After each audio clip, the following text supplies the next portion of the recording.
What is going on, you guys? It is Dollar Cost Crypto here with Mati Allin, man, in the cut. What's going on, dude? And we're live. And we're live. All Hallows Eve. What's going on, dude? I gotta. Can we pan to the camera here, man? To this guy, right? I got you. Look at, dude. That is the best like tie I've ever seen, man. Look at that. Thanks, man. Sheesh. I thought I was like swagged out with this hex shirt. This dude has like a hex tie. He's got hex stickers on his pants. Pulschain, everything, man. Hey, shout out to you, man. I'm representing the best cryptos out here. Hey, heck yeah, man. So, hey, well, welcome to the studio, man. Thanks. What do you think? Man, this is so impressive. Congratulations. Hey, thank you so much, man. Heck yeah, man. I guess we should start. I don't know if we should start with the Kanye stuff. I mean, yeah, let's go for it. Yeah, I mean, we were just talking about it. Like, obviously, this is a little conspiracy theory of mine, but obviously, you saw the Lex Friedman interview, right, with Kanye and stuff, right? Yeah, 2.5 hours of my brain being blown.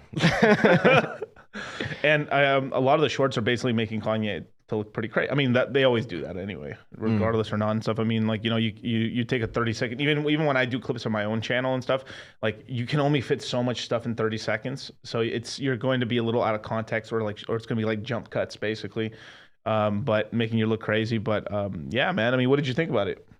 So I have been a psychologist in one form or another, as a researcher in neuroscience, or a therapist who actually works with people in a clinic. I did both those things for 7 years each. And so I can say, whenever you have somebody who's achieved so much success as Kanye West, yeah, you know, he says that he's valued at $11 billion. And basically, whenever he says on the Lex Friedman podcast, I am not mentally ill, people are telling lies about me. I was supposedly diagnosed with bipolar, but I've been, you know, not taking medicine for over 1.5 years, and I'm not having a manic episode. Like, as a provider, I care about like listening to the person who's saying that and not taking their videos off of YouTube in the first place. Whether they, you know, if somebody says something that we disagree with, that's that's better than having all of speech controlled, I think. Right. I mean, I've said this before on my streams and stuff. It started with Alex Jones, then Andrew Tate, then Sneeko. Now they're going after Kanye. Mm-hmm. And they're just testing out this little weapon now. And now, I mean, this is just, I mean, like, hey, we're going to start the stream off right. I mean, we're basically China Light right now. It's really what's going on. I mean, we're never going to be as hardcore as that, but they're testing out that sort of the feature where they're just like snapping fingers to erase people. And like, I really do think, I mean, like the whole Alex Jones thing, right? And we're going to get into other stuff, but like he's being sued for $1 trillion. Yeah. more than what France made in a year. There are people who are more populist and less populist in terms of what kind of outrage they say. And I think these people are paving the way for people like you and me and others who are really trying to get the truth out there and do the right thing and, you know, stop information from becoming dystopian. Right. No, I truly believe that and stuff like it. It's, yeah, I mean, that's why crypto is so important, because you can get control of your crypto, you control your money, and the government can rug it from you. But then I mean, you've seen all the stuff going on with like, I mean, there's a lot been, so I was having trouble believing a lot of the FUD on Ethereum 2.0 in terms of like going from proof of work to proof of stake. Now I do believe proof of stake is nice, but at the same time, I've been following the news for quite a long time on proof of stake and what's been going on in Ethereum's ecosystem. And like, I can tell you this right now, like what 40% of Ethereum's infrastructure is owned by basically banks and large corporations. Like right now, and VCs. So when I say that, just basically the Wall Street money owns like 40% of Ethereum's infrastructure right now. Well, and you've always been super informed about crypto, like down to the level that I would put you among like the most informed broadcasters in the space. Oh, thank you so much. Seriously. I don't feel like it, but because like the more you learn, the more you feel like you don't know anything at all. Like I mean, I've always said the big glaring weakness of mine is like I just don't know how to code. I mean, but if I live in a code, man, watch out. Just like, oh, I've left all these back doors back here. I'd put this here. No. Well, you know, a perfect example, I think, of what we're talking about with why crypto is important and what's going on in the media and information wars today. There was an interview that I think just posted in the past 24 hours between Eric Voorhees and Sam Bankman-Fried. And Sam Bankman has been cut up in Twitter, different videos, you know. And what's your impression, Ben, of like what people think of him right now, or like what the issue is? He's backpedaling. Yeah. I mean, he's backpedaling bad because he looks like a fucking idiot. Yeah. Let's just be for real. I mean, like I will. All right. On record. Padre, Hijo, Espíritu Santo, Amen. Vaya con Dios, right? On record, I've said this, right? Look, I do think FTX is a great company. I do think they provide a good service and stuff. Some of the stuff that FTX as a company does, it's a little like on the borderline of like, I don't know, it's a little gray space there, right? But as like VC investors, as well as like a trading company like Alameda Research is a cutthroat fucking bully as of a company. They do a lot of grimy shit in the crypto space. Mm-hmm. Yep. Now, FTX, a company, doesn't do that, but their investment trading arm is like borderline fascist, like capitalist fascist. Like I know that doesn't make sense, but what I mean is like they do like grimy, dirty shit. If it's not in paper and in writing and stuff like that, and that you have a handshake deal, they'll break it, and they've screwed over a ton of companies.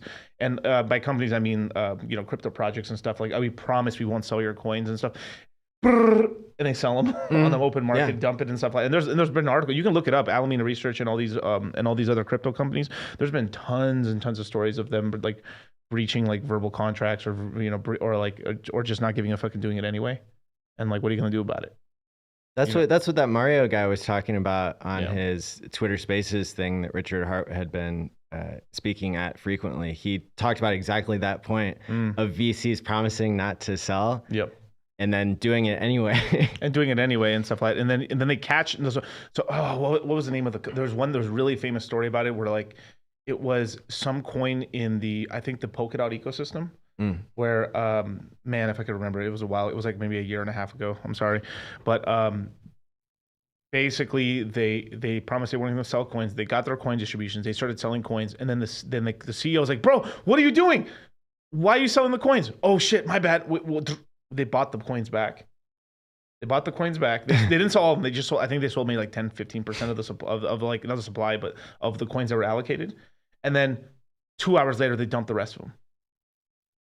Wow, bro. So I mean, like, you know, he's basically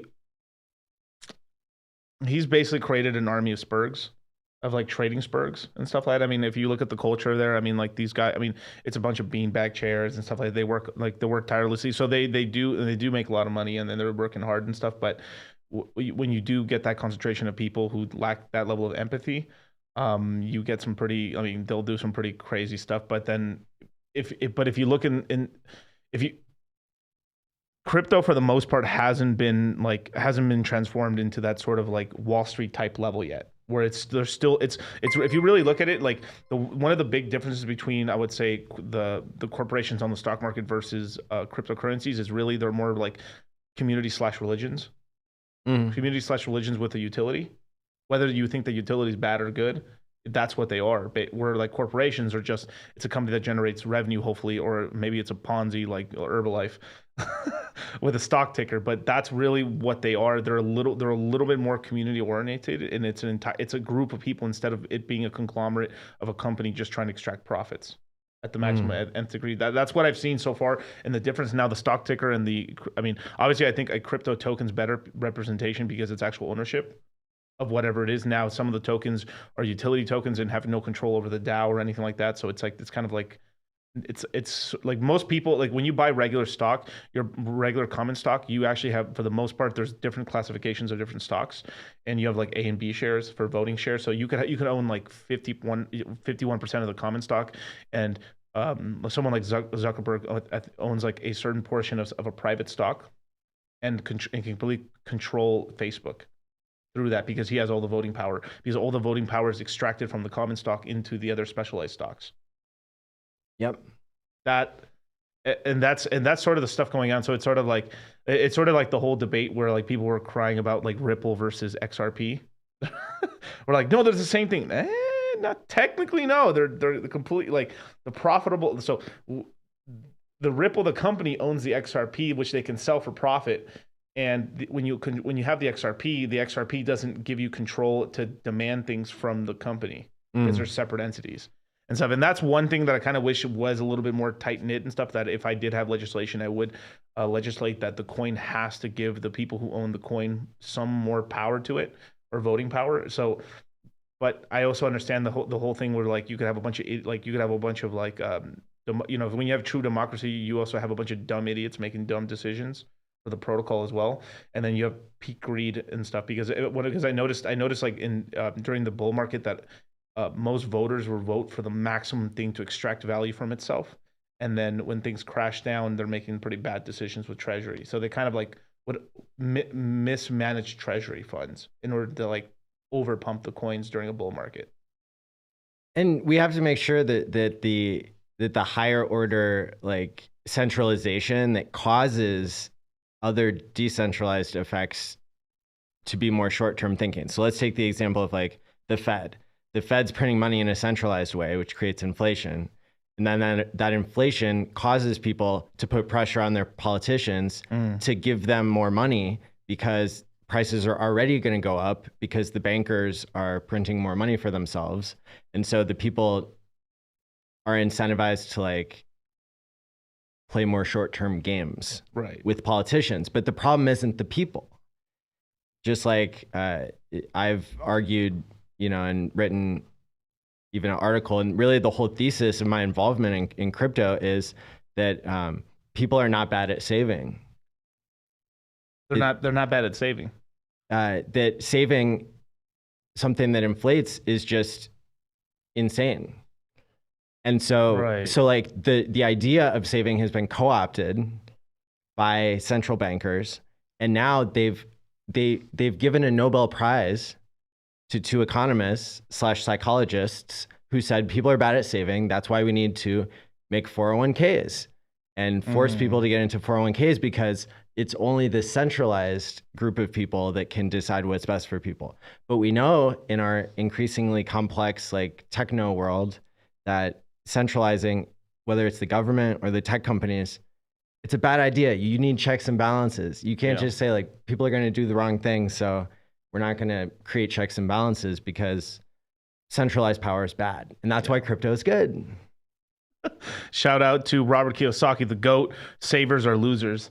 Hey, let me just handle a little super chat real quick. Shout out to Tap 2 with the $20 super chat. Miguel earned the code Moongang coin confirmed.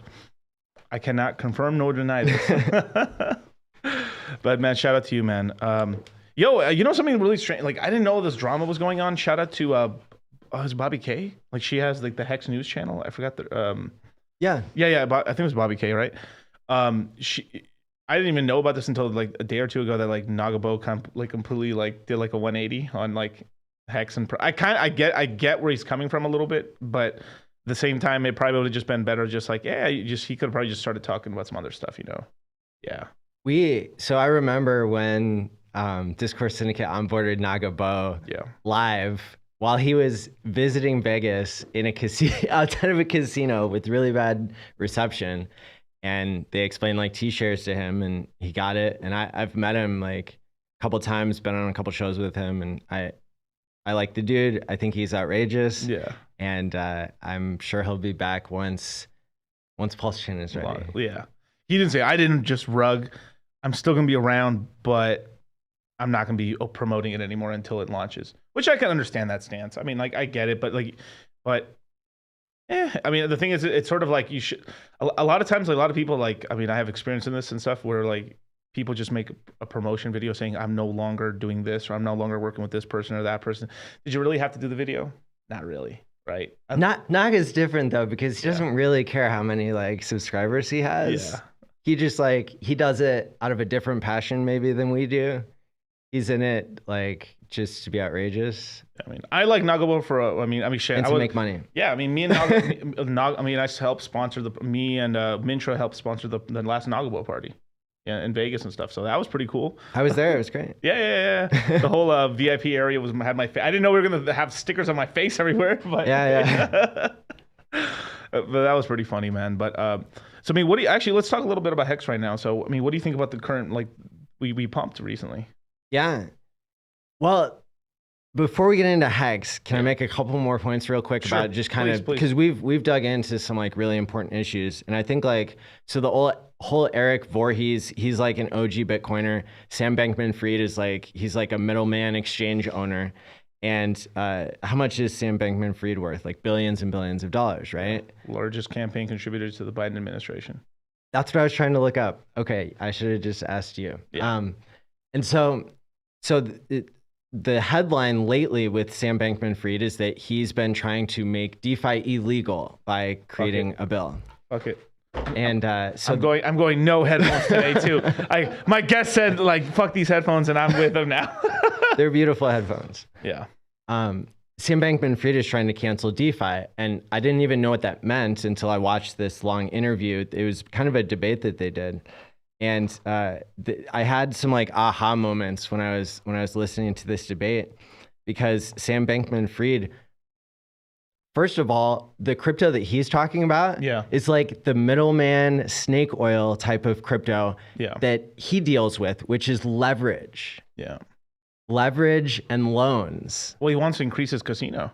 Correct. Like, yeah, because I mean, well, I don't got to tell you this, but like, if everyone's forced to go either through these centralized hubs, right? Because Coinbase is kind of backing this as well. Correct. Because obviously Coinbase has something to gain because they have Coinbase Pro, and then they're on the equities market and stuff. So if all this DeFi money has to go through their networks, then they basically know when you're buying and selling, what you're long, when you're short positions, and they can basically figure out algorithmically where should we dump or pump the price of Bitcoin or Ethereum in order to take that money back, take that money. And that's basically why they want to do it, as well as like, I mean, we saw recently with Binance actually, damn, I feel so cool without headphones. Holy crap. But we found out recently with like something like Binance, right, that they had 9 validators, right, and it was supposed to be decentralized, and how decentralized? He literally called them all up and like, yo, stop the network, and they literally stopped the entire network, right? True. So It is so. There is like a debate for that versus like decentralized and decentralization, right? And we are at some point we are gonna, because we have a lot of, like, I won't say laymen, but like we have a lot of people that are just not going to spend the time. Like I using the 80-20 principle, but like probably 20% of people are really gonna be proactive on their wealth and really have control of it over time. But 80% of people are gonna be too busy in their lives to want to do that, and that's our job, to try to get them all to understand decentralization and why it's so important. But people are intrinsically lazy and want to be able to like kind of like actually like today, right? I had one of my somehow one of my credit cards got used somehow in a different state that I've never even been in. Mm-hmm. And I got to call the credit card company and then had them basically take it off my statement, right? Mm-hmm. That's pretty cool to use. Now if that was decentralized, well, I'm sorry, Miguel. Sorry, that's used, you know? Yeah, I mean, you know, if we had a system where the numbers weren't on the top of the card that you handed to everybody when you were using it, like, you know, then we wouldn't have to use the fraud prevention that they provide for us. Right. And I do agree that like credit cards are cool because also of chargebacks. Yeah. So like if somebody, you know, unjustly charges you and you make a deal that you think you're going to get something, it's super valuable to like have that trust. Right. And so that's an issue that crypto will solve someday. But the aha moment that I had today was actually how early we are compared to the rest of the world. And I'll give you some examples that, because I've heard people say that a lot, but think about it this way. Like, first of all, the whole Elon buying Twitter thing. Like, if we zoom out all the way to space, what's Web 1.0? Web 1.0 is a one-way communication. So it's basically, it's like traditional media, it's like broadcasting, it's like, you know, politics if a president is just talking to the people, that kind of thing. What's Web 2.0? Web 2.0 is where people can talk to each other and where new people can become the platform. And that presents a bunch of headaches for society because you get bots, you get people with hate speech, you get people just saying not nice things because they get attention for it.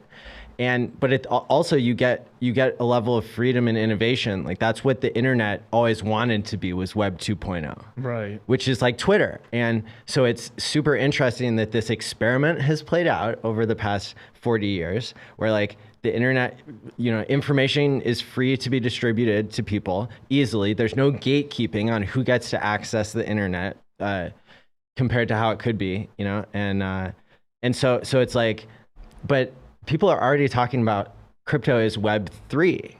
Yeah. Yep. Well, not the kind of crypto that Sam Bankman-Fried and other people are talking about, because they're still talking about gatekeeping. They're talking about should we be allowed to treat crypto the same as information, the same as there should be no gatekeeping on information. Right. You don't stop people. You don't make people sign up and KYC to use email because they might send a message to a terrorist. Right. Just the same way. And how is money more dangerous than information? It's the same. We need money to be just as free as information is. Right. And so when Sam Bankman-Fried is talking about, he wants to make crypto, you know, like usable, he's talking about leverage and loans. And that's not what real crypto is, in my opinion. Right.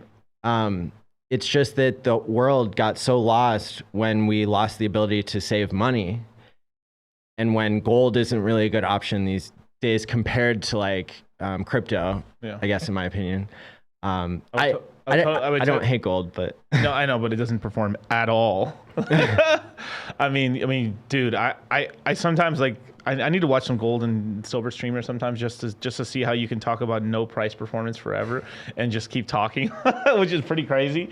But I mean, these guys are, I mean, like, I don't want to get into the whole debate anymore on that stuff, but like, I mean, I've said some crazy shit about gold and silver guys in the past, but like, you know, it ends up boiling down to basically, if you buy silver and gold one day when everyone realizes that they're wrong, and everyone uses gold and silver again. Basically, I will have all the money, and then I'll have all the slaves. And that's kind of like the whole gist. I mean, like I'm being a little funny about it, but like that's kind of the whole thing. The same thing, but you still have that in the Bitcoiners mentality as well.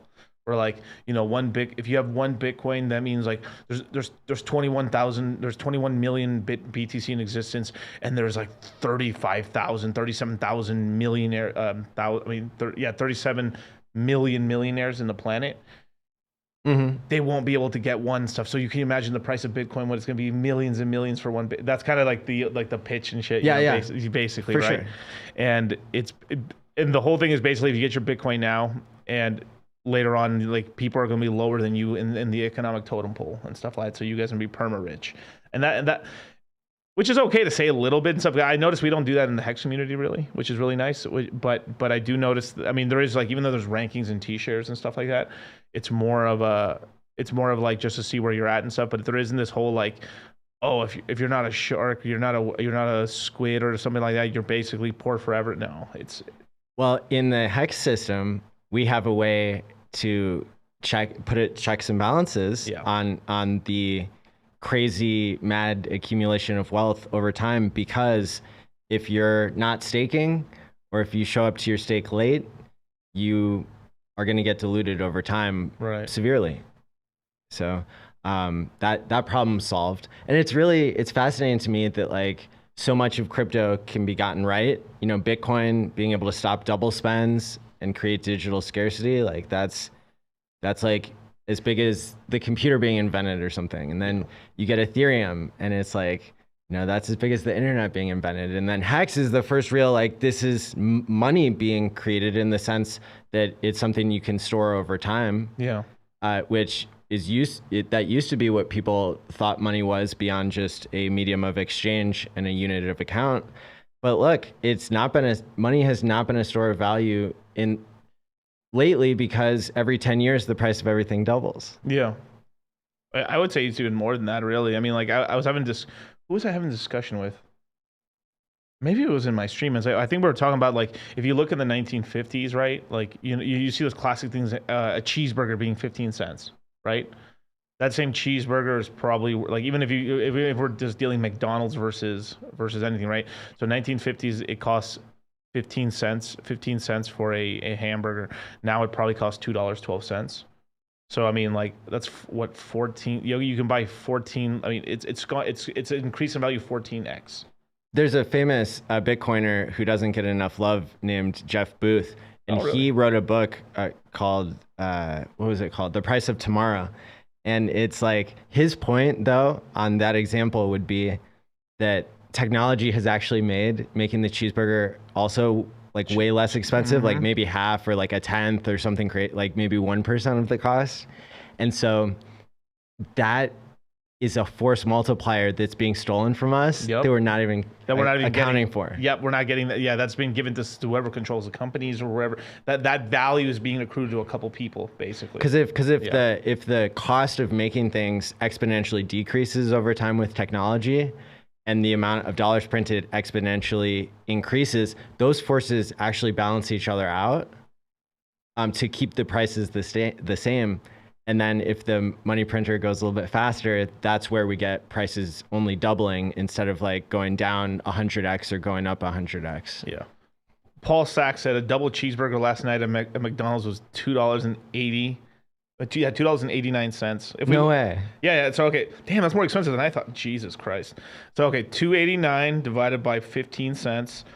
19. That's a 19.2x, baby. I'm long in the hamburger. Yeah. But that's over 50. I mean, that's over like what 70 years basically. So over 70 years, right?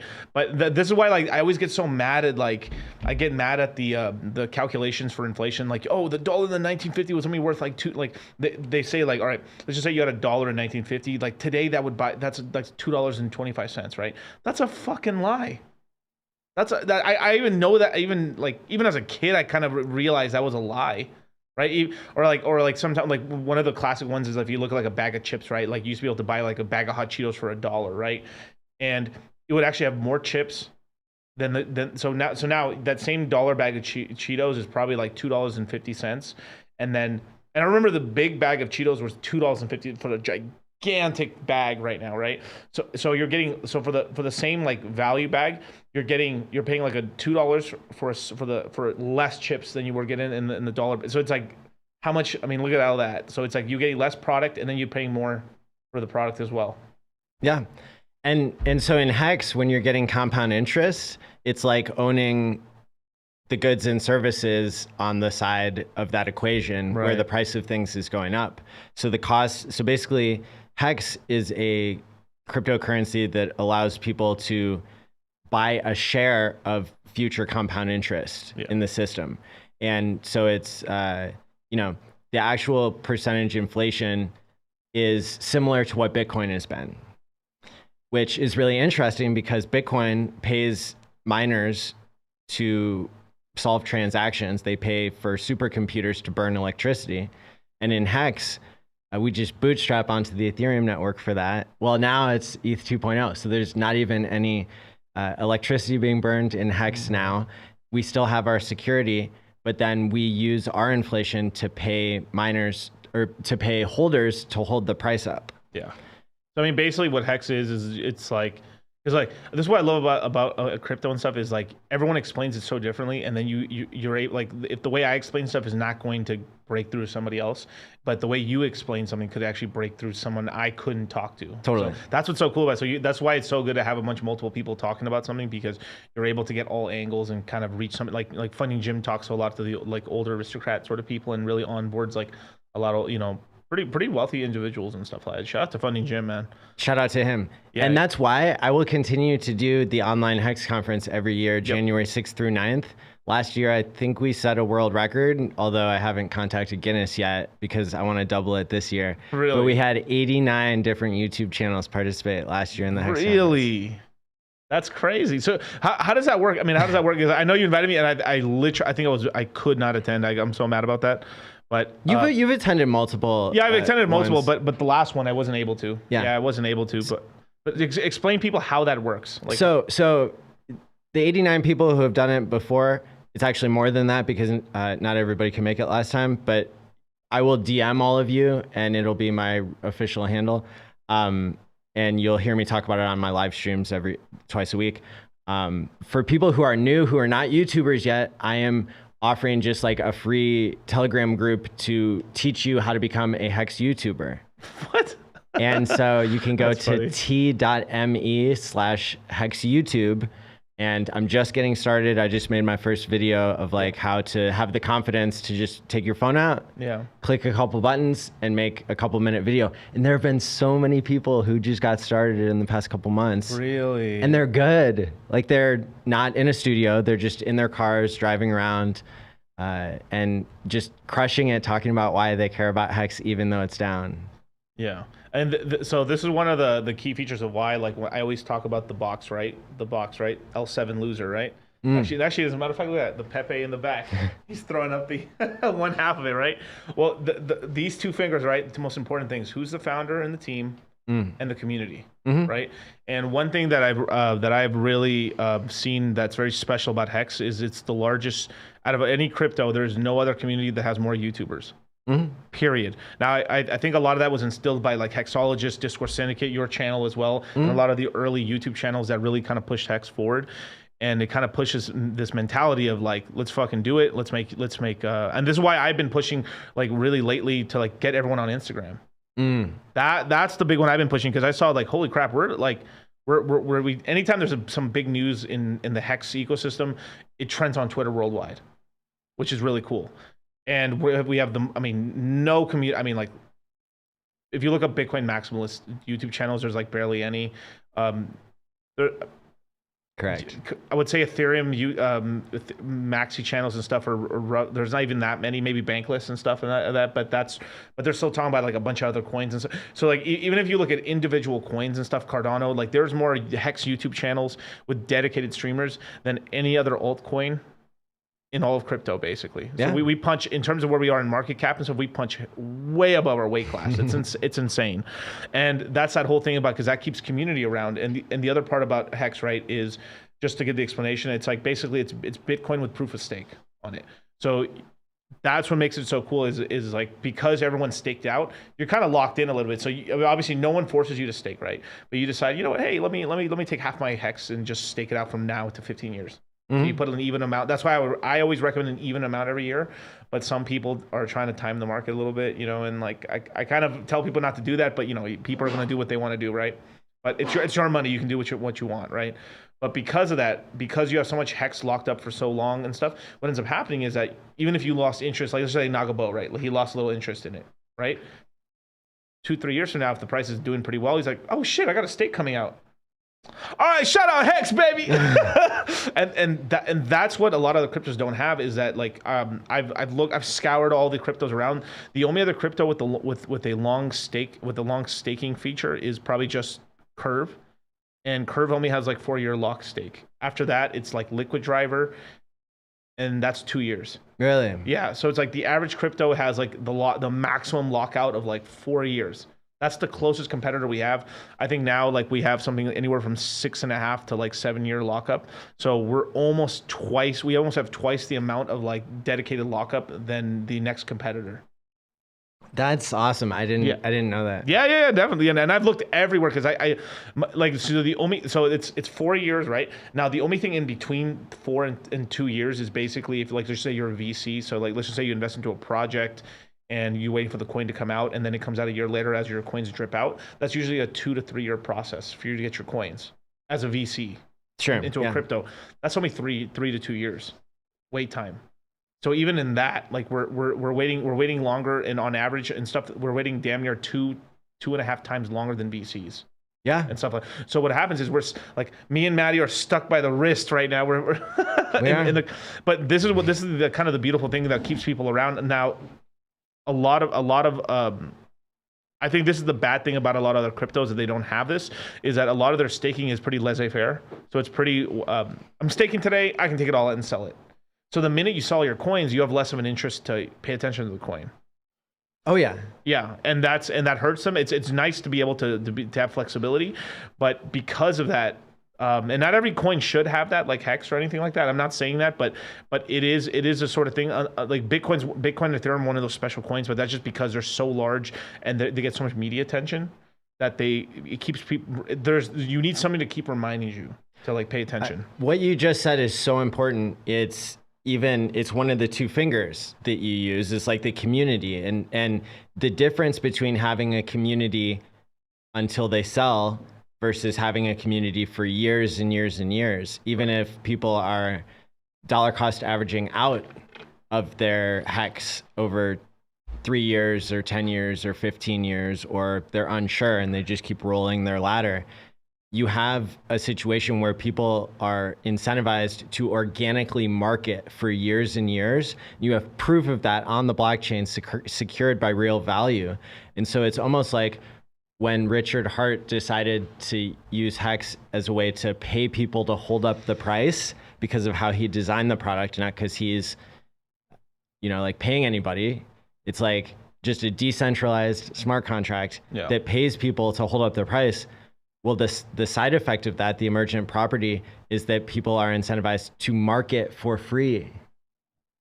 Free marketing, decentralized, free marketing, organic for years is like, that's a pretty strong use case. Yeah. For something, for why to buy something. No, definitely.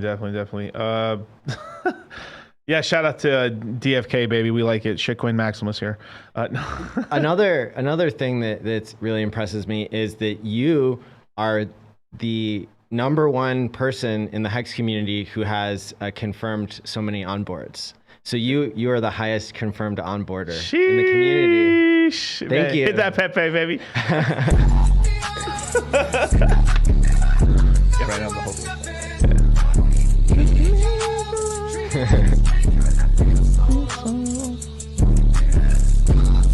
Oh, you can also you can step on that. Oh, cool. Oh, yeah. Or you change it, yeah.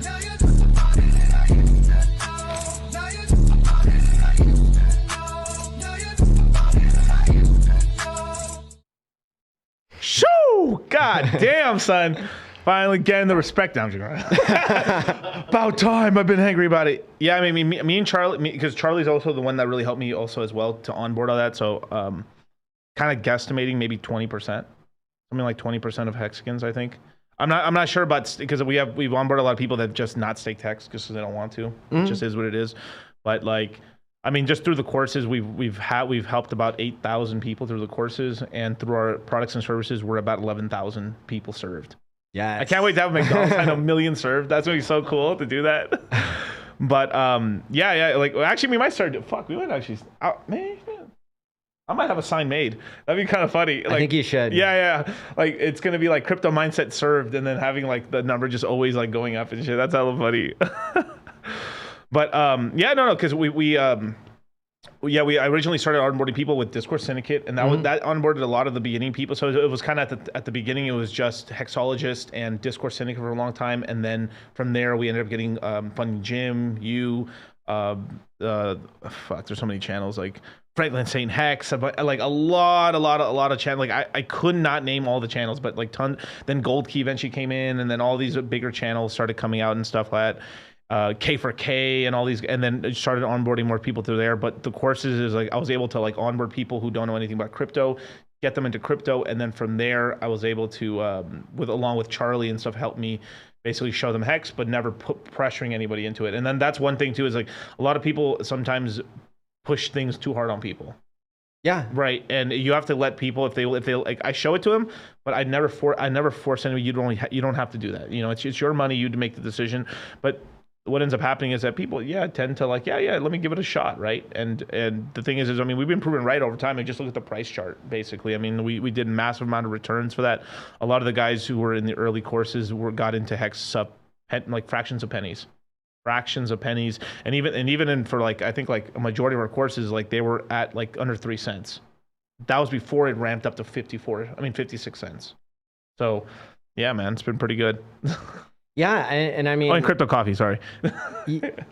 And I think it's important as broadcasters and as an entire community, I think we value our streamers, not based on just the number of views that they get, but on the signal to noise ratio of the broadcaster, based on the people who are actually watching. You know, a lot of them, they're going to out survive people who had bigger bags in the beginning because they're getting the true signal to noise. They're not getting chopped up by taking loans. They're not getting chopped up by leverage and all that kind of stuff. They're in it to get rich off the tech. Yeah. Well, you know, I love the tech part of it, but that shit kills me, dude. It's like, I'm in it for the tech, you guys. Truly. Dude, I've got some tech that's going to be coming out. Yeah, I've heard, man. You got some devs working on something. Can you talk a little bit about that? Yeah. So, I mean, like, whenever you're doing something that's going to like change the world from a software point of view, this is something I've learned as a non-dev, is that at the end of the day, there's like one master genius dev, or like one or two that like delivers all of Excel or like all of Microsoft Word. Like they have thousands of people working on it, but there's actually like one person who's the genius who creates all the lines of code, and everybody else kind of like just plays with their keyboard. Checking as well. Hey, bro, you misspelled this word right here. Okay, fine. No. And one part, probably the hardest part of crypto is not the coding part, but the game theory. And, you know, I've been doing weekly shows on Tuesday nights for this next week will be 101 weeks. So just did my 100th. You've been very consistent. Very consistent. Have you ever missed a week? No. Sheesh. 100 weeks straight. So have you ever done the show on the road? Yes. Yeah. Okay. Okay. Oh yeah. Got you. Okay.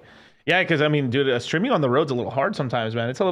Unless it's like you have a good internet. Because I've been in some hotel rooms that have horrible Wi-Fi and stuff like that. I've been really lucky because, again, I know that my audience is looking for high signal to noise and consistency, and so they don't care if the stream quality is a little bit low one day when I'm out of the country or when I'm like creating all these in-person events. But yeah, I mean, like, so I guess we have to talk about Pulschain before we talk about what I'm building. Right. So I guess just for people who don't know what Pulschain is, so basically people in the Richard Hart, the founder of Hex, is creating his own version of Ethereum. for the Hex ecosystem. And the main reason for it initially was basically because the way the Hex contract works, it has to calculate every single day of a stake. So when you decide to end, so let's just say you make a 1-year stake, that's 365 days in that stake. It has to calculate on the blockchain every single day. So when that happens, it actually ends up kind of burning up and costing you quite a lot of Ethereum. So right now it's pretty cheap. You know, it's like you do I think some of the stakes now are probably like almost 3-year-old stakes. So it's like I don't know, like damn near, yeah, it's almost 3-year stakes. So it's like 2.9-year stakes that are coming out right now, and they're probably costing like $36 to $40 at the current gas fee rate. I remember I took one out recently and it was like $40 to unstake it. Mm-hmm. And that's with the Gwei being down to like currently, let's see, the Gwei right now is currently 10 Gwei. So that's not that bad. But when it gets to 100, we're talking about over $400+ to unstake that. And the thing is, for the OGs and a lot of people who have longer stakes, so for my 3-year stakes, it has to calculate almost 1,100 days of interest. So because of all those calculations, because every single day has different payouts, because of the t-shirt rate, it can get really, really expensive. So right now it's totally okay. It's pretty nice. But when Ethereum and the Gwei really shoots up, it becomes really crazy. Like I had a stake one time that was almost $3,000.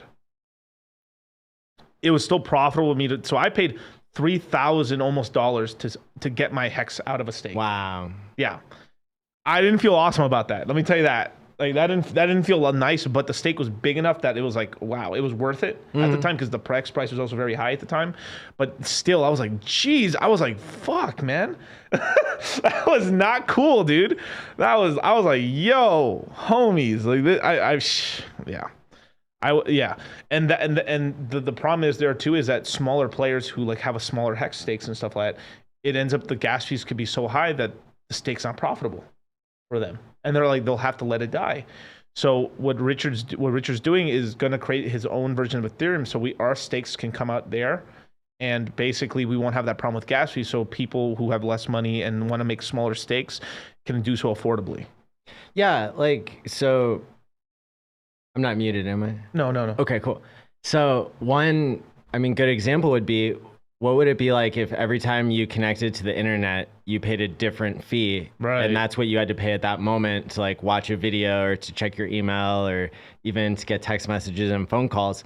That would be such an insane system that you wouldn't even think about using it. That's where we're at with crypto. That was cell phones back in there. Remember we used to pay for every text message? Yeah. Boost Mobile, 15 cents per text message after you remember that bullshit? Yeah. Like you used to get like a package of like you have 1,000 text messages and then every text message after that would be like 15 cents. You remember that? That was crazy. Dude, the Ethereum network right now is nights and weekends for me. Like roaming charges, sirs. International calls.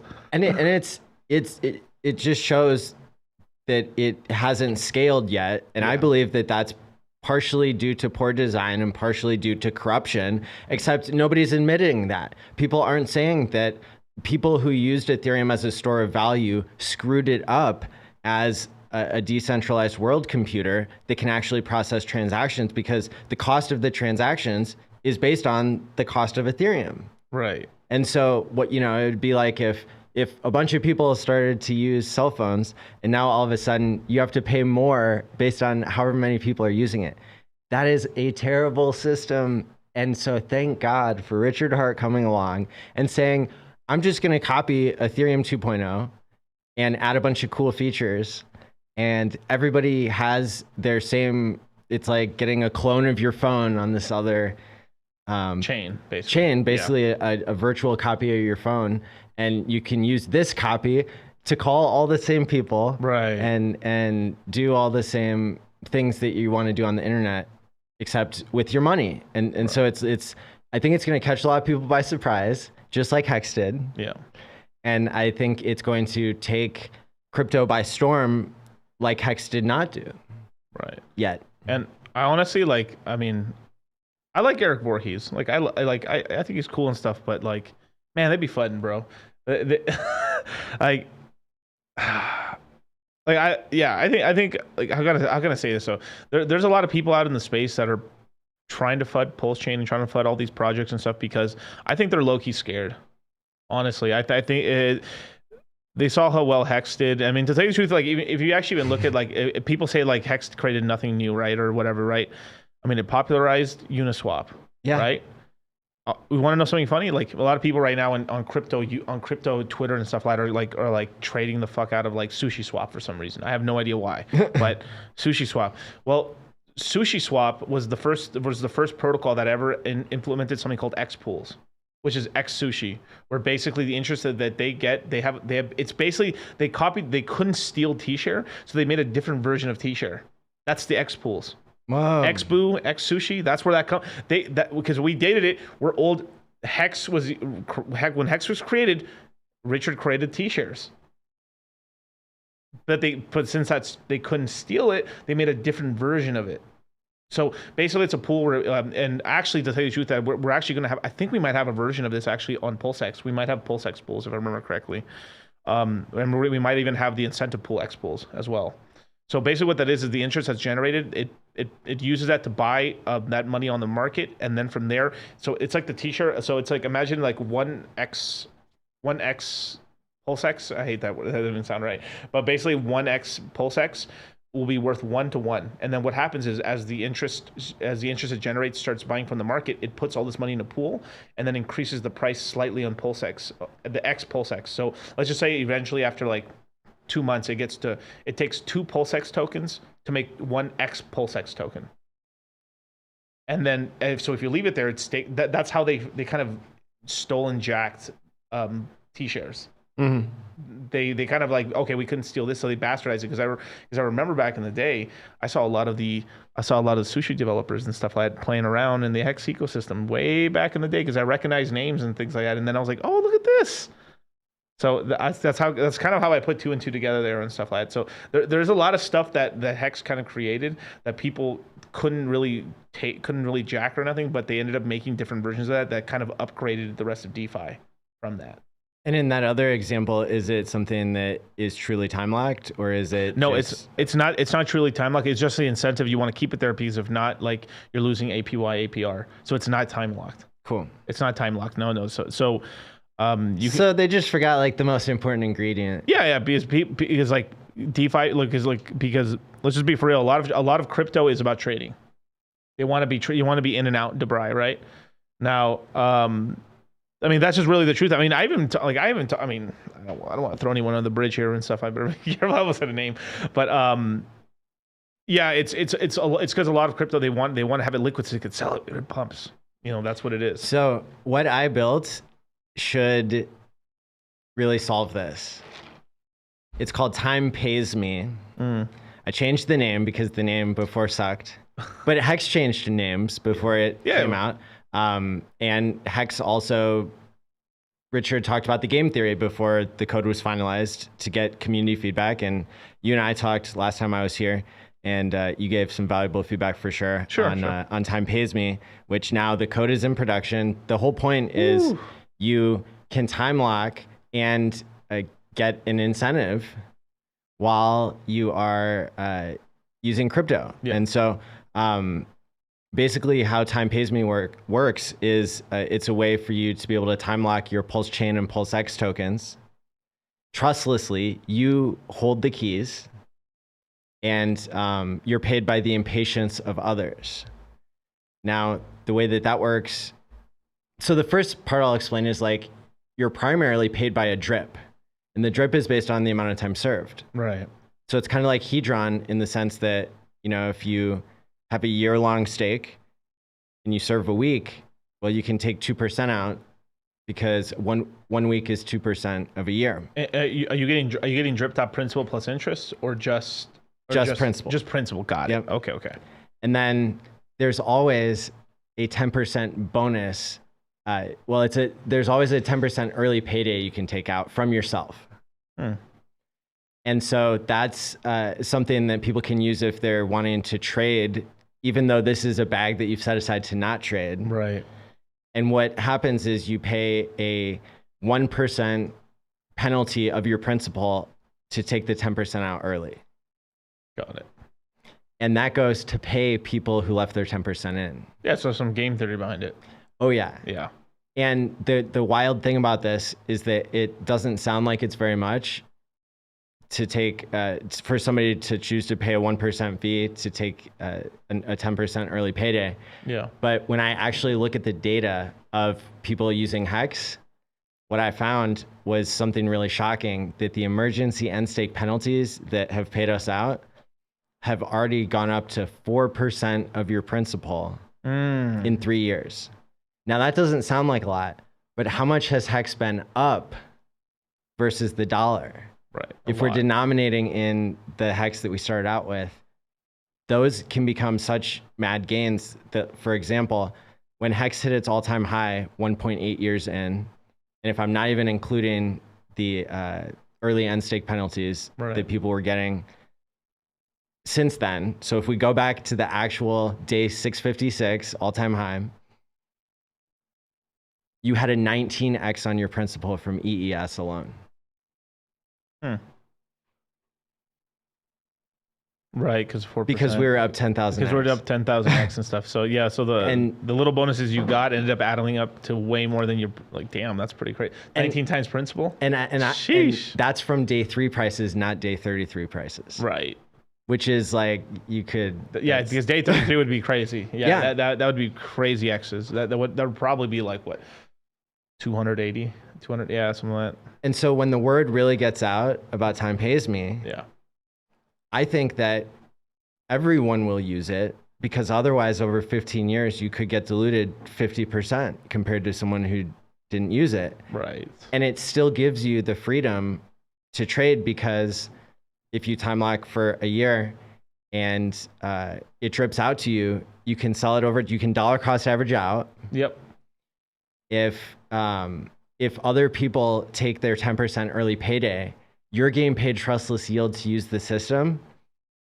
You're getting paid trustless yield to use the system, and you didn't have to do anything. Now, let's say you're the person who's taking the 10% early payday. Right.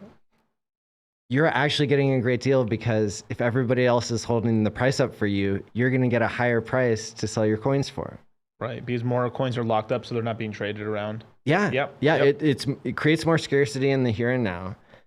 And then on top of that, once you use your 10% early payday, your drip gets cut in half and goes to pay back your future self. And so that 10% early payday regenerates like 4 or 5 times over the 100% of your term. Yeah. And so traders who take the early payday and then like forget about the system, they like come back to crypto a couple years later, their 10% regenerates after 20% of the time is served. And then they start earning trustless yield automatically, because on the blockchain, when we're doing the calculation, we look back at previous days, and we can see whether you took your 10% again or not. And so it's so you can kind of look at these addresses and kind of look like what type of personality that these kind of addresses, whether they're always people who always take 10% all the time. These aren't just addresses; these are actually smart contracts that people own.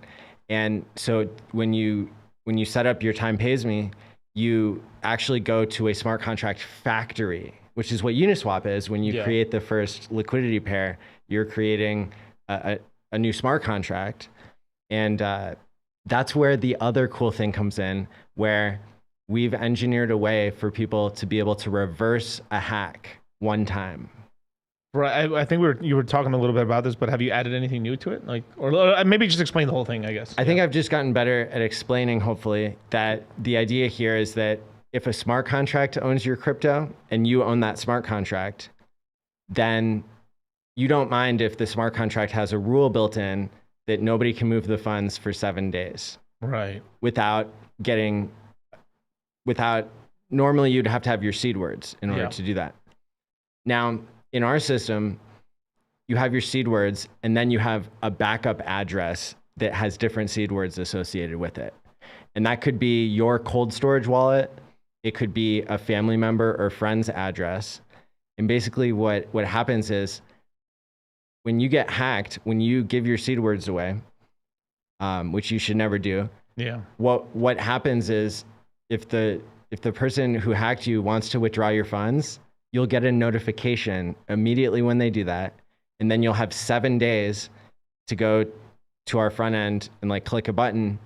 And now the hacker's been locked out and only your pre-selected recovery address is the one who can move the funds around.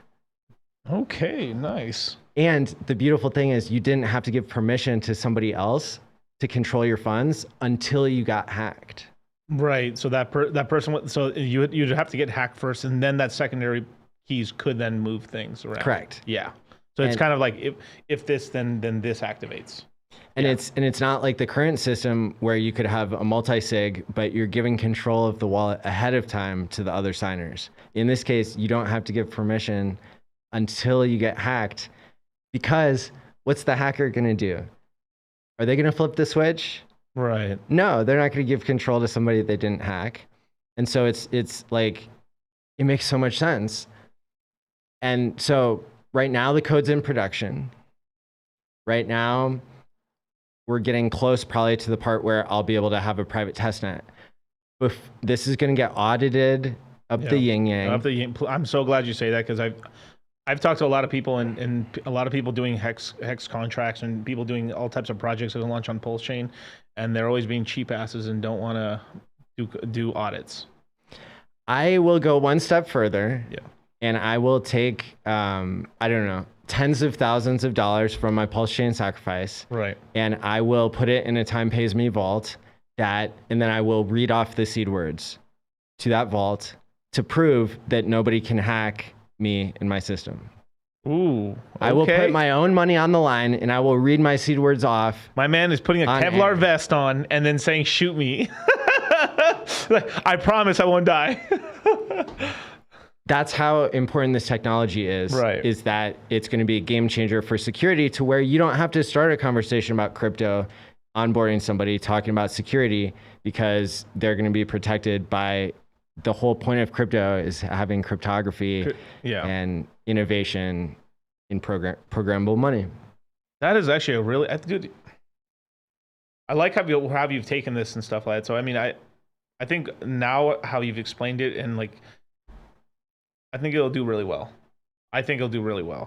Now it's more of just a marketing, really pushing it out so people can actually want to try it out and stuff. So you're gonna have to do a lot of the Kevlar tests and stuff. And then like there's this other guy who created these sort of tires that roam on top of like ice and stuff, where like the guy will just have these huge like 20-ton tanks run over him.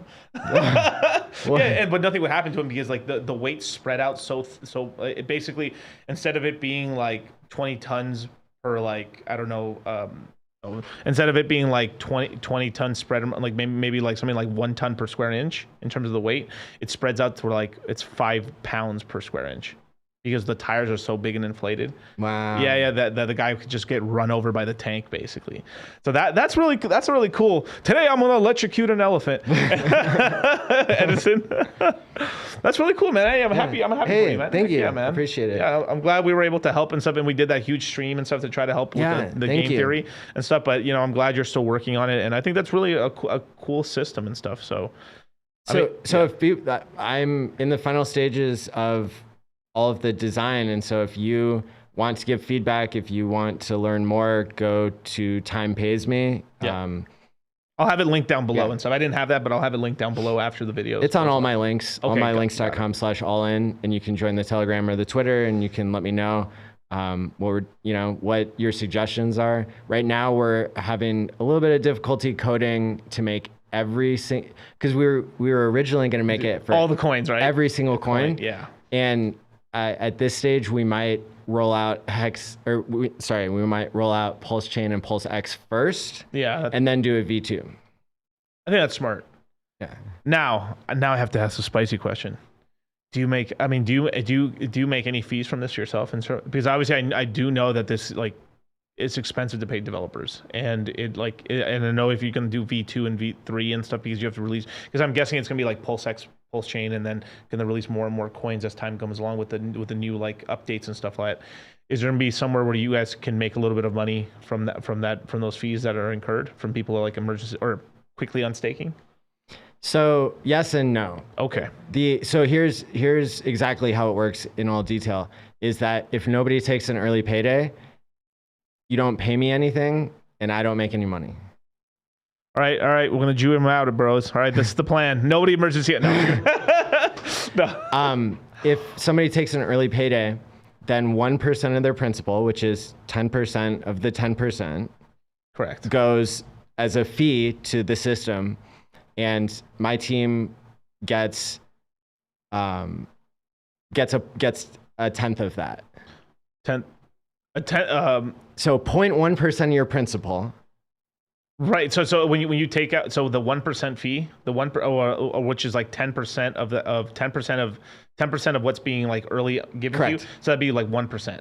Yes. Okay. And so 1% goes into a pool, and then my team gets 10% of that, which is 0.1% of the principal. Of the principal, if they decide to hit the button. And 0.9% of the principal goes to pay out the people who kept their 10% locked up. And people, because that early payday regenerates 4 or 5 times over the course of somebody using it, you could have multiple percentages of your principal paid, up to 4 or 5% of your principal could be paid as a part of the fees that reward people for time locking their coins and reward the team for creating something successful, so that if anybody ever tries to sue us, we can not lose money. Not lose money. Let me think about that. So MetaMask takes what, 0.85% every time you do a swap every single time. For us, we're creating so much value of creating a system where you can get paid by the impatience of others, and it's part of the carrot and stick. I think that's a fair fee. Yeah, because the fee should have been anywhere, like, because you're charging a tenth. You're basically charging a tenth of a percent, so 10% of 1%, and the fee could anywhere between that and 5%. So I think that's fair. That's not outrageous and stuff. Yeah, and in the case of if somebody used the early payday 5 times, then 0.5% of their principal would go to us, and 4.5% of their principal would go to the people holding the price up. Now, in terms of any other fee, is that the only fee in the system? Okay, there you see. That's nice and simple, you guys. You see, I like that. Now, obviously, if there's more, so let's just say later on, let's just say in the V3, you add a coin that has a little bit more complicated sort of things, and that would that be a different fee possibly? Just because I know there's like every coin's different in terms of how the mechanism it works. The way I'm thinking about it now is I would rather keep things very simple. Got it. And so I was talking about the V3, not the V. But I wouldn't see a reason to. Currently, let me tell you this: I haven't spent any money to develop this, because I'm already working with a genius dev who's created a front end, who knows every line of the Hex contract, who is extremely proficient. And then I also got another dev who volunteered. These people are in it for the tech. These people are so successful that they don't have to work for money. And they already, my main dev in this, he is already set from Hex. And so it's like, hey, that's a really cool thing. I don't see that elsewhere, that people are just working together in kind of like a new type of organization. That's fucking cool, man. Hit that Pepe, man. That's cool, dude. Thanks.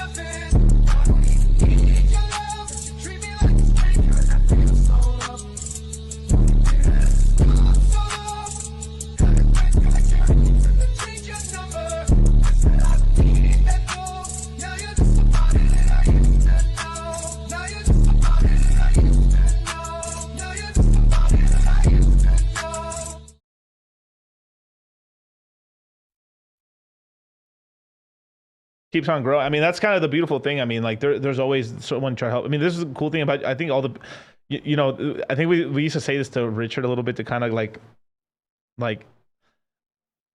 not shit on him, but a little bit, but kind of like to be like, you don't get the community you want, you get the community you deserve. because he was like, everyone has these days where like you're just kind of like, God damn it, I wish everyone was doing more stuff and everything like that. But at the end of the day, you don't get the community you want, you get the community you deserve, right? And I got some awesome people watching my streams and my channel. Shout out to the Moongang, shout out to the Citadel, baby, shout out to all the Moongangers out here, man. But shout out to all the Hexicans too, man. Like, I'm just surrounded by good people. And that's awesome, man. So thank you so much for coming too, man. Dude, my pleasure. No, we're still gonna be talking some more topics right now. Let's do it. But like, hey, man. I mean, this community is awesome, man. It is. Yeah, that's pretty cool, dude. I mean, you're doing some really cool stuff, man. So here's a question for you, man. So obviously you're doing the biggest live conference for Hex, right? In terms of like with the Hex online conference, are you ever gonna plan to actually make another physical one like you did in I think you did it in Vegas actually last time. I would love to. I think for me, I care about a lot of different factors when it comes to creating an in-person conference because there is so much in-person cost. Right. And when I did the big conference here in March, it was a 4-day conference and I did so good at negotiating. It was only $369 and you got 4 days of full in-person conference space. You got free lunch, you got merch, t-shirts, hats, pins, like all kinds of stuff. Yeah. That was during the Pulse X sacrifice. And so I knew that every dollar that I charged for the conference would take $1 away from something that somebody could sacrifice. Maybe that could become $10,000 someday. Right. Pulse X does a 10,000x from sacrifice. Yeah. And so that's why I cared so much about being like, I didn't make a profit and I didn't lose any money, but that's because somebody who watches my YouTube show donated 14 ETH at the last minute to cover the rest of the merch. Hey, shout out to him, man. But at the same time too, look, Mati, now this is a slippery slope as well. That line of thinking is good, but also bad as well, because the thing is like we also have to spend money to live life as well. Sure. Right. And I'm with you on that, because like when I did my a bunch of my students wanted to meet me for the Miguel, I would love to meet you, and Charlie and stuff. So we threw a huge fucking like 3-story mansion party in Vegas, and it turned into like a 2 to 3 day debacle of debauchery of like clubbing to like pool parties to like mansion parties and stuff and all this stuff, and like we didn't make a dime. Actually, as a matter of fact, I spent money. I spent a bunch of money out of our pockets and stuff to actually make it really a cool event. We're throwing another one next, I think sometime in Q1. I'm just nice. Just depends when if Pulschain launches. I'm sorry, you guys. We're gonna wait until it all kind of shakes out from there. But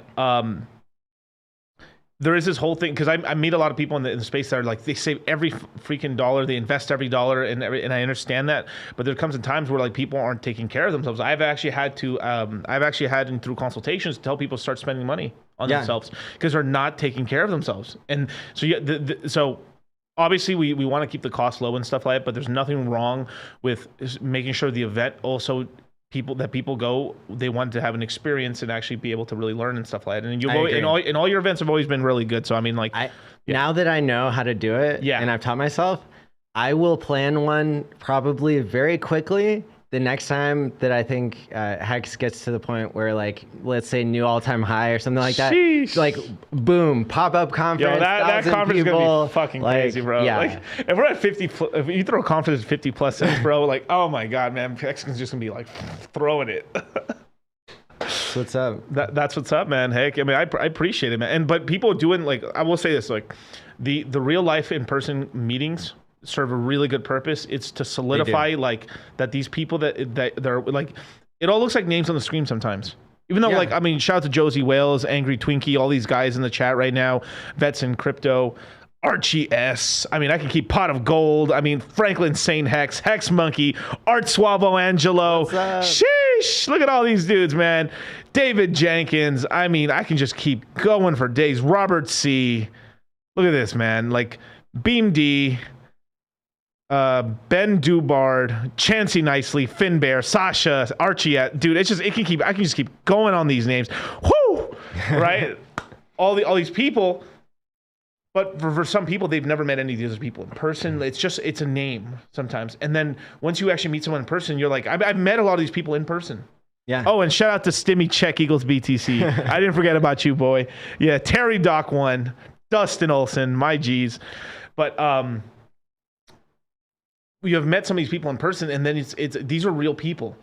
And meeting people, like a lot of the times in this crypto journey, you do feel by yourself. I felt pretty alone in crypto for a long time. Yeah, I really did, because sometimes like sometimes people are born with like really like we're born with the cards we have. We have to play the cards the best we can. And sometimes people, like, even though your parents can be really cool and everything like that, they may not understand, or your siblings or your friends can understand the crypto. I had a lot of people in my life that just legitimately didn't believe in crypto. Correct. Yeah. Didn't hate. No. In terms of everything else, awesome. Love them. Like, we were super tight and stuff like that. Everything was cool. But in terms of just crypto, like, I was very lonely in that sort of fact, because I had no one to talk to. So I ended up creating this community, and then being able to meet these people in person. I've helped change a lot of lives, and they've changed my life as well. Meeting all these, that's the beauty of meeting in person, and it solidifies you. Like, no, we're directly on track. We're doing exactly what we need to do right now. Is this crypto trend? Like, because, dude, when the boys get together, man, it's a party. Yeah. I mean, it's like being a pioneer in the literal sense. It's like, do you want to go on the Oregon Trail and like have your oxen die when you try to cross the river? It's like a lot of people are going to say no to that until travel becomes super easy and fun. And I think in crypto, there's still a long way to go before people recognize that it can become a better form of money than anything that's given by a government, anything that's printed by central bankers. And we're early to the party. Yeah. And which is really cool, because that allows us to have leadership opportunities and to really help ensure that this crypto thing doesn't become a nightmare and it becomes a dream. Because I'm scared. I mean, you were just to go back to the kind of the original point of the stream originally, when we were talking about like having DeFi free. Like, what's going on is that they're trying to put barbed wire fence and trying to box in crypto and tame the Wild West. And now there does need to be some regulations a little bit, but there's a good middle ground somewhere. And we can't kill DeFi. I mean, like, the reason they really want to do it too is because they want to overtax everybody. And I feel like, I mean, if I ever run for government one day and I can pass some legislation, is like we have protection. Like, it's illegal to go into someone's mail, right? If I send you a letter, it is illegal for someone to go through my mailbox and open up that letter. There's legal protections on the physical, but we do not have these same rights and legal representation in the digital sense. Digital Miguel is not protected. Physical Miguel is protected. Correct. And that's not fair. No. Like, they should not be able to go through our email. That should be illegal. They should not be able to go through our DMs. That's illegal. That should not be able to go through Telegram, Discord, anywhere where I'm sending a private message to you. That should be illegal. Now, do I think if an entity or a corporation, it's illegal for them to go through it? Now, if your girlfriend's trying to figure out if you're cheating on her or something like, I mean, obviously not legal, not the fucking send her ass to jail for 40 years, but send that bitch for 6 months. But no, JK. But there should be some sort of like protections there, because it should be illegal. And then obviously, if like there is like now the other side too is like, if you're under investigation, they should be able to do like a subpoena, or like you get a warrant to then look through your stuff. That's different, right? There should be a legal due process to then have to legally be able to look through your stuff, versus they just look through your shit. And the legal system that gets permission to look into your stuff, it's held accountable by other checks and balances. Yeah. It's not shadow corporations and, megalomaniac billionaires and stuff that are the ones who could, gain access to all the information in the world and then gatekeep everybody else out of it. I think that money and information should be free. Yeah. And that's not the road that we're headed, even though we've got a new technology here with crypto that can change things. And I think the biggest aha moment I had listening to this debate of this most recent narrative about the politics of crypto and quote unquote regulation is, look, it would be a nightmare if crypto becomes only leverage trading and taking loans, and then the entire world gets wrecked on that. That is a bad system. Yeah. That's not really what I think crypto should be. Crypto should be permissionless, private, transactions that where you don't have to worry about the government or a central banker printing more of it to enrich themselves off of your own labor or savings. Delaying gratification, shouldn't be illegal. It should be a human right. Right. There's a lot of things we need to fix in this government, man. That's why I am bullish in America long term, because I feel we can turn this bitch around. Oh yeah, we can turn this around, man. Like, there's a lot of people that give up on America and give up on their country and stuff like that. Then give up. We'll take over. We'll try. We're gonna turn this thing around. I mean, like, yeah. I mean, there's quite a lot of. I mean, there's a lot of work to be done, but like, I really feel that we can. It's only a couple of key things. Another thing too is we probably need to not privatize, but we probably need to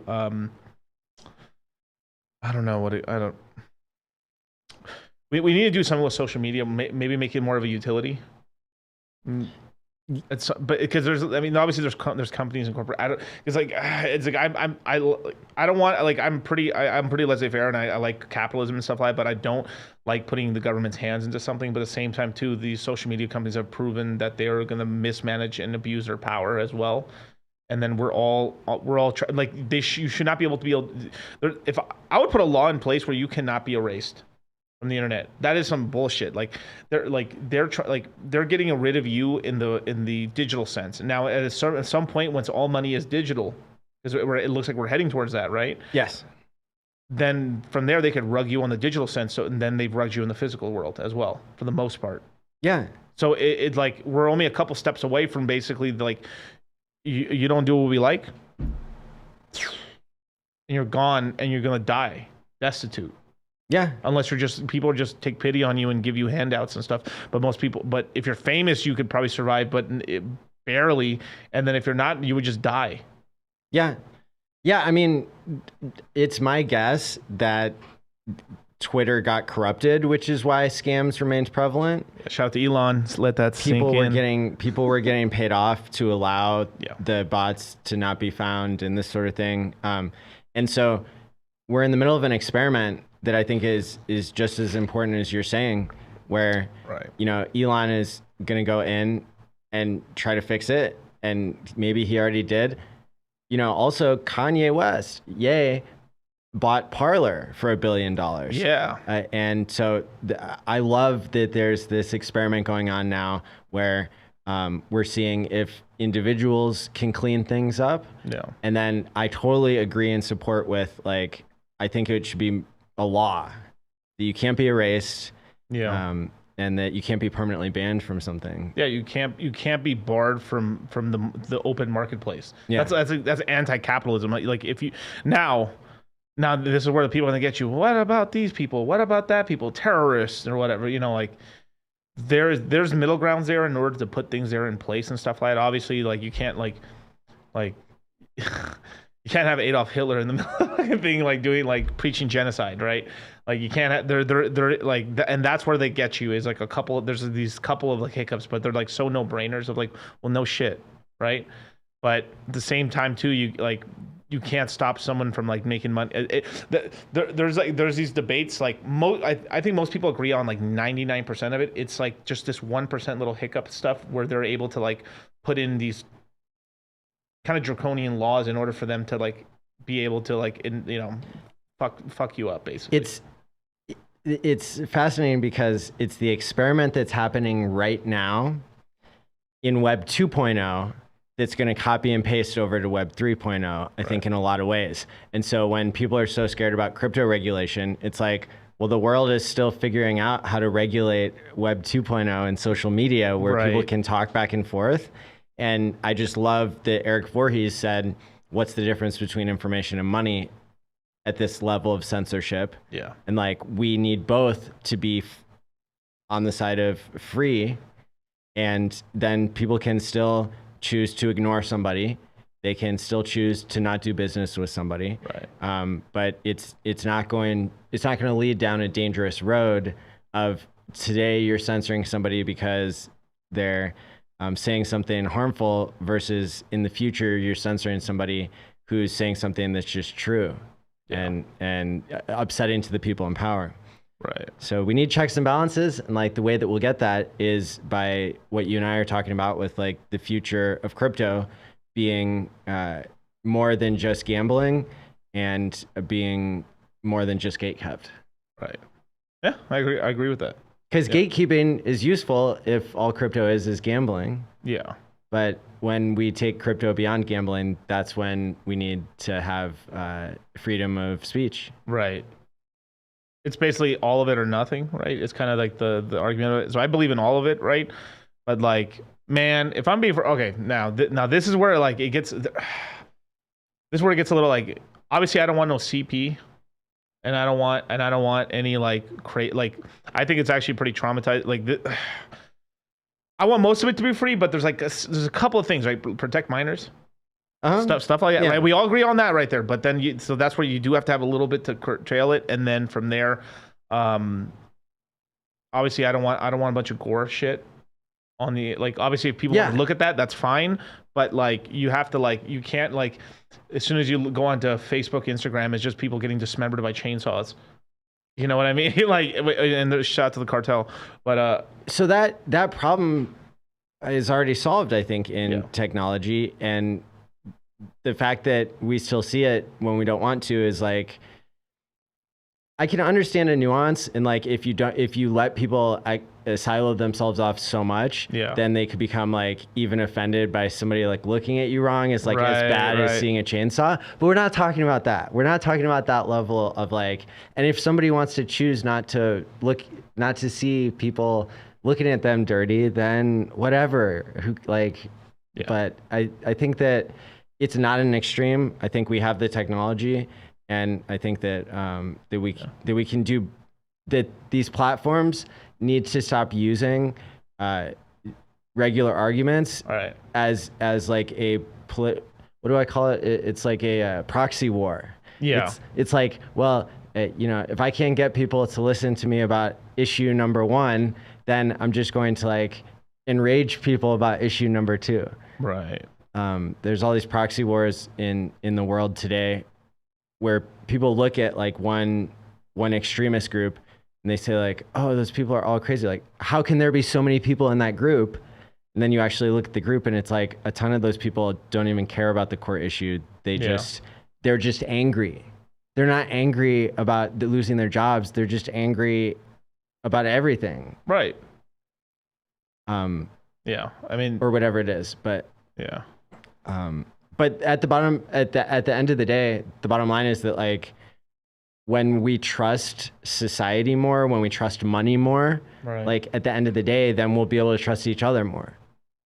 And it'll have this subconscious effect on the world when we get crypto right, and we're not just saying fix the money, fix the world, but we're actually fixing crypto first. Yeah. Then I think we'll get a lot of positive side effects that people can't even fathom today. Right. That's why me and Charlie created the Citadel, baby. That's why we created the Citadel, because we wanted a place where it's a bunch of positive people helping each other out, and we're all trying to help. It's no crabs in the bucket here. Everyone's trying to get rich. And nothing. And don't let anyone ever tell you there's nothing wrong with there's nothing wrong with trying to get rich and wealthy. That's just some propaganda bullshit and stuff like that. I mean, I do respect minimalists, but that's a personal decision. Sure. But I think that's stupid.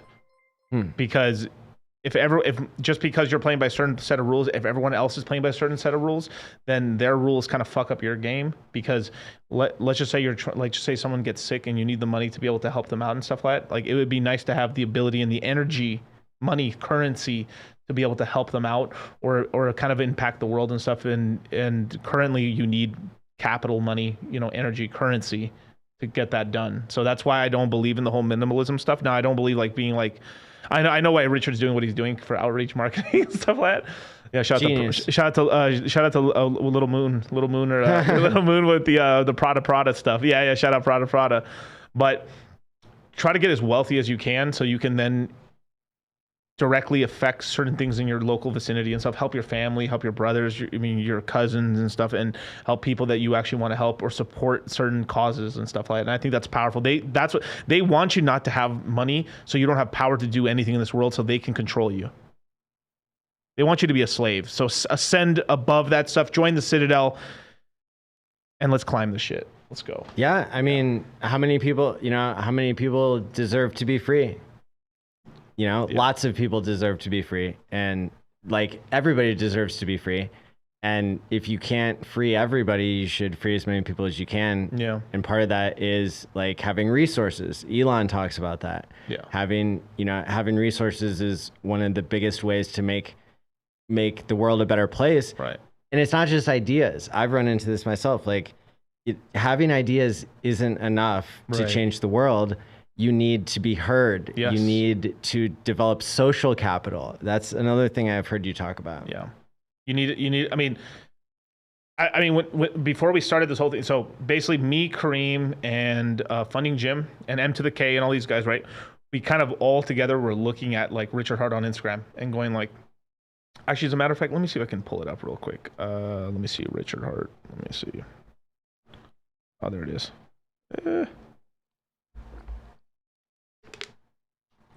What is going on with my internet? Oh, here we go. Can you show the screen for 1 second? Richard Hart, right?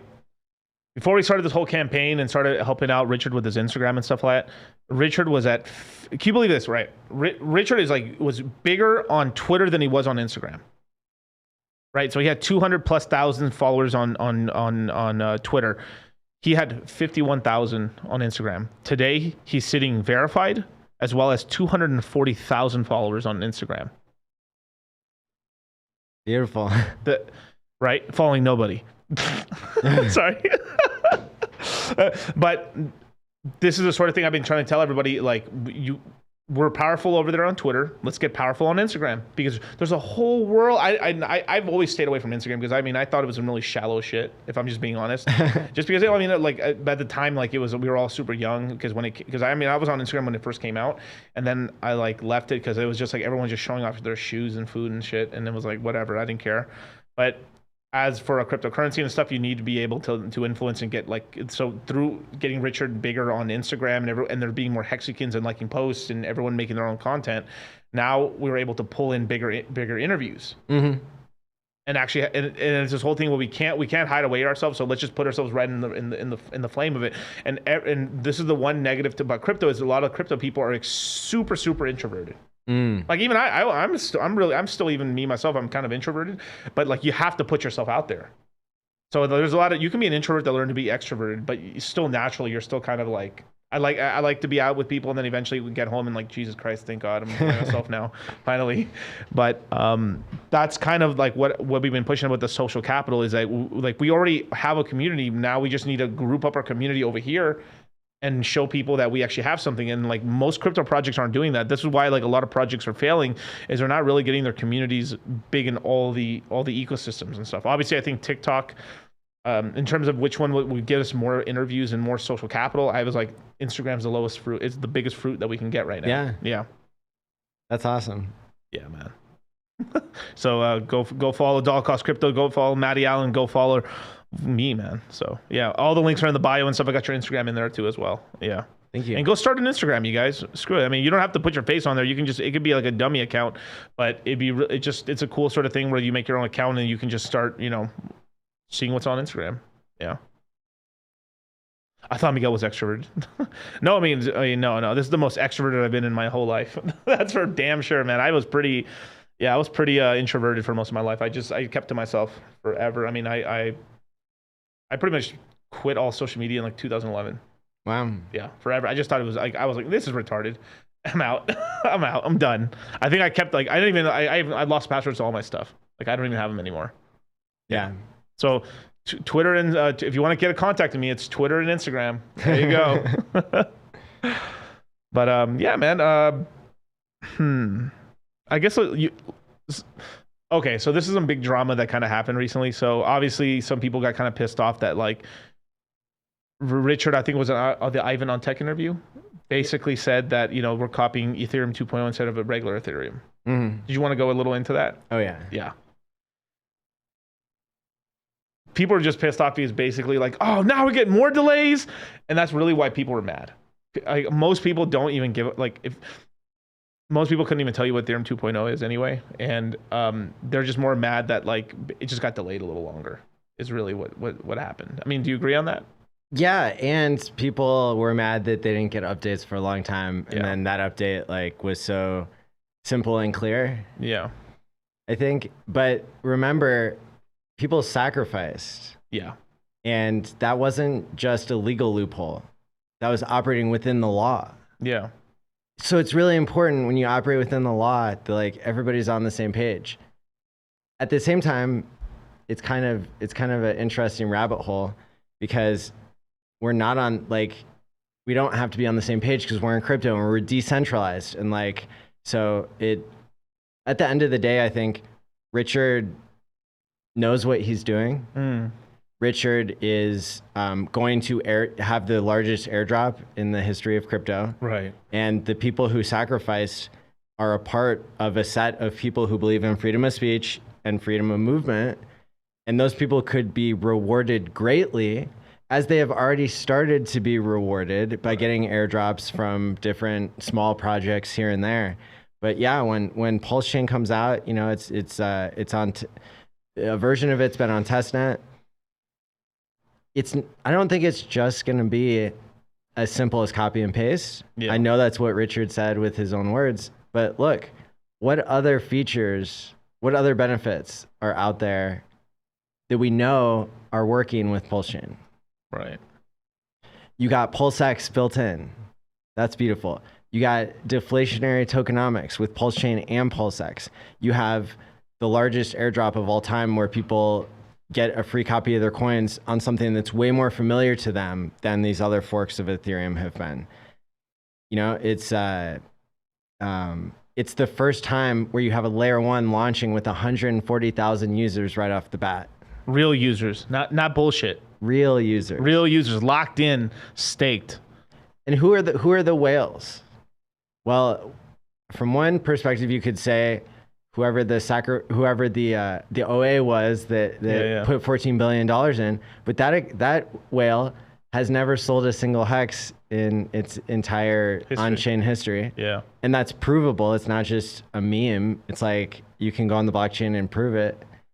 I have a free chain analysis course on all my links you can find too. So you can prove that. Now, if we take that user out of the system, because then we're saying like, who are the next whales other than that? Because, you know, the OA owning 95% of the supply, if the OA doesn't sell, that's an immediate like 20x from what you were going to get if all things were equal. And then now who are the next whales? Well, the next whales are by and large probably people who got rich off of Hex or who were already rich. And who don't have the same mindset as VCs, because we could see the people in Hex already time locked, as you said, 2.5 times as many years as VCs normally do, even if they do lock up, which a lot of VCs don't lock up. And can I say one little thing to that sort of like, so this is one thing I was telling my guys for when they were going to sacrifice for both Pulschain and PulseX. And some of the other ones, I think Mintra and the other ones and stuff, is that you got to think about the money that you end up sacrificing for these pools as your VC. And typically what ends up happening is when you invest into a project, it takes over a year for the coin to even launch. And then from launch, you don't even get your tokens for another year. And then from there, it drips out for a full year. That's typically how it ends up going. So for most times, you won't get most of your tokens until 2 to 3 years from your initial investment. And I think, what are we at right now? Like a month and how long? Like, I think the PulseX sacrifice ended, so I forgot how many months we're at a year and some change basically. So it wasn't really surprising to me that we still haven't gotten PulseX or Pulschain to launch yet, because I mean, I've invested in projects like that and stuff, so I'm used to the kind of the time table. I just started like, I invested in it, I believe in it, and when it comes out, it comes out. But I kept it moving. Now, this is why I always preach being coin agnostic, is that like Hex and Pulschain and all these coins are not my only play. Now it's totally okay if that you want to be like, I mean, I'm wearing a Hex shirt. I mean, I was called Litecoin Moses at one point. I was Hex Jesus and stuff and all these other things, dollar cost crypto. But I always preached having other plays and being able to make other decisions. Now there's some people I think that overextended themselves and they went all in. Mati Allin. And if you can totally live with that and survive that, like I know you can or something like that, like that's fine. But there's some people that say that they can handle that, and obviously we can tell now that they couldn't. obviously, because they're complaining about it because they more or less didn't take enough profits at the top, as well as didn't expect the crypto market to be down so bad. Anyone who's been around, since 2017 knows how bad the crash can be. Yeah. Right. I mean, this is like this. I said this is like third rodeo. This is my third cycle in. Like, I'm going into my third cycle now, along with you guys. Like, and trust me, like, I mean, I was pissed off for about a week and a half. I was like, God damn it. I was like, and then I was like, yep, it is what it is, and then let's keep going. But that's what it is, so obviously macro and everything is going pretty bad and stuff. I mean, obviously, like, the Fed's going to keep increasing the rates and everything like that, but this is the time where you just power through, and then this is why we were telling people, don't quit your day job.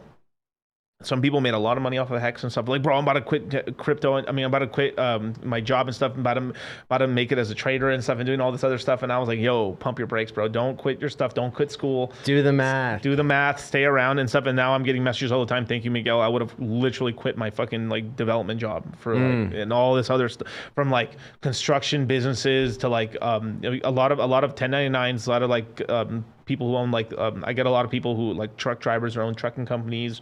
Or, I mean, just from all facets of life and stuff, I get a lot of people that come to me and like I told them, just no, don't quit your stuff unless they already had a certain amount of cash flow at hand and they were like trying to, like, there was a couple of people we got them to retire, but other people, they were just not ready yet. And they're still thanking me now because now they have the money to buy the lows. We're down like 85 to 90% from all-time highs on most coins right now. Yeah. It's a great time to DCA right now. Yep, exactly. Yeah. And I really believe that. I mean, for me, I dollar cost average out of things, but with Hex, I locked up enough coins to where I have money coming out for 15 years, and then we get all these airdrops on top of all that. And so it's really been a blessing to be in a position now where I can do full-time development, Hex stuff, put together conferences where I don't have to take a fee, and really try to explain to people like what an opportunity this could be. Again, to dollar cost average in at these prices. I took a bunch of airdrop money, put it into USDC, and I've been dollar cost averaging into Hex. So I don't care if Hex goes to 5 cents or goes to 2 cents right now, because I'm playing the game in a more long-term way now. Right. Ladder in, ladder out, you guys. That's right. And I've been very clear. Just to explain something, I've been very, very clear. I actually told people when I started selling Hex, and then when I've been dollar cost averaging back into Hex, I started selling at either 41 or 43, 48, 51, and 53. Nice. And started buying at 18, 13, 11, basically all the way down. Basically all the way down, and 3 cents. And so I actually missed it the first time. Like we hit 4 cents, and then I think it temporarily went to 3 and then bounced back up. Yeah, it wicked down to 2.8. Yeah, I didn't catch that. Lucky son of bitches. I didn't catch that one, but I did. But how long, Maddie? Tell me, how long were we at 3.1 cents? I don't look at the price that much. Sheesh. I'm sorry, man. I ain't rich like you, man. It was like a stable coin situation. Yeah, for some months there. Right. And we still could possibly dip down to 3 cents. It's still possible. Like I think 2.5 is going to hold personally. So there's still that chance, because it's like you can't say never. But like if it keeps pumping up, yay, right? I mean, the price of a T-share is way more expensive now in Hex terms than it was at the all-time high. Yeah. And at some point, before we have a new all-time high in the Hex price, we'll have a new all-time high in the T-share dollar denominated price. Right. Because T-shirts always go up. Yep. And so the value of a T-shirt in dollar terms can go down, and it's gone down, 90, probably 80 or 90%. But the fact that that's going to recover faster gives you a bigger picture into the idea of the long-term game being played in Hex. Right. Because the people who are the most long-term thinking are choosing to give up dollars now to get their share of the compound interest in the future that is provably going to give you more Hex in the future. And if you play a game where it's compound interest and you have more in the future, and people who come in after you can still do really well, that's a system where just like Bitcoin, you have something that it becomes more scarce and popular over time. Right. Can you share my screen for 1 minute? So just want to show you the current t-shirt payout right now, or the current t-shirt price. Right now, currently it costs $1,138 for a t-shirt right now. And what was I think was the all-time, I think it was $6,000, I think, or $5,000. I can't remember how high it got. Well, look at the price. We were 50, almost 20x higher than we are now. We are now. But the t-shirt payout, the t-shirt was, I mean, the amount of the hex it took per t-shirt was lower as well. Yeah, give or take. So yeah, I mean, if I was just, but if, let's just say if the price went, let's just see, 56 cents divided by 4. Well, fuck that up. Wait.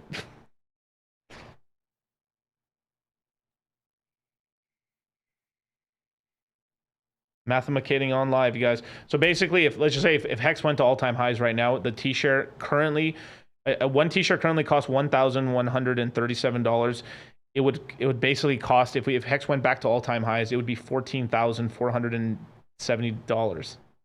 Yeah. So we would have done multiples on Ethereum's current price, because the longest time we were talking about, damn, one day one t-shirt might be worth like an Ethereum one day. Right now, we're almost more than an Ethereum right now.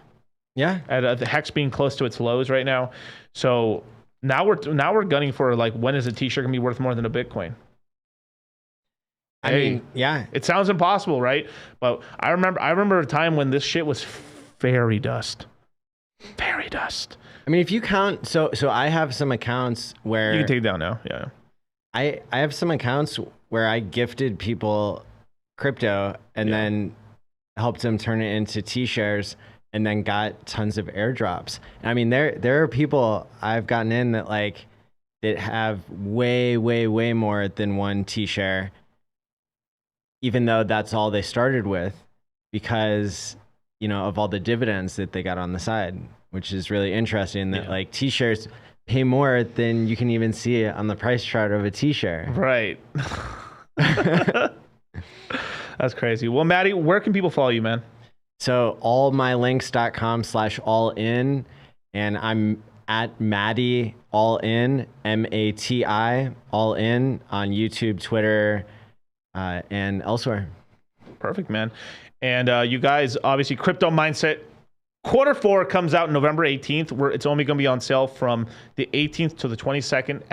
It ends at the 22nd of November at midnight Pacific Standard Time. It's only available for 5 days. If you want to sign up so you can actually get, basically know when it comes out on the dot, just come here to cultivatecrypto.com, crypto mindset course /access. Leave your email right there, and then you'll be the first one to be able to get in. So shout out to you guys and join the Citadel, man. My next stream will be, I think my next stream will be on Tuesday and stuff with a secret guest, but I'll keep it secret for now. Well, with you guys, thank you so much for coming, and thank you, Mati, for coming, bro. Thanks for having me on. I appreciate it. Fuck yeah.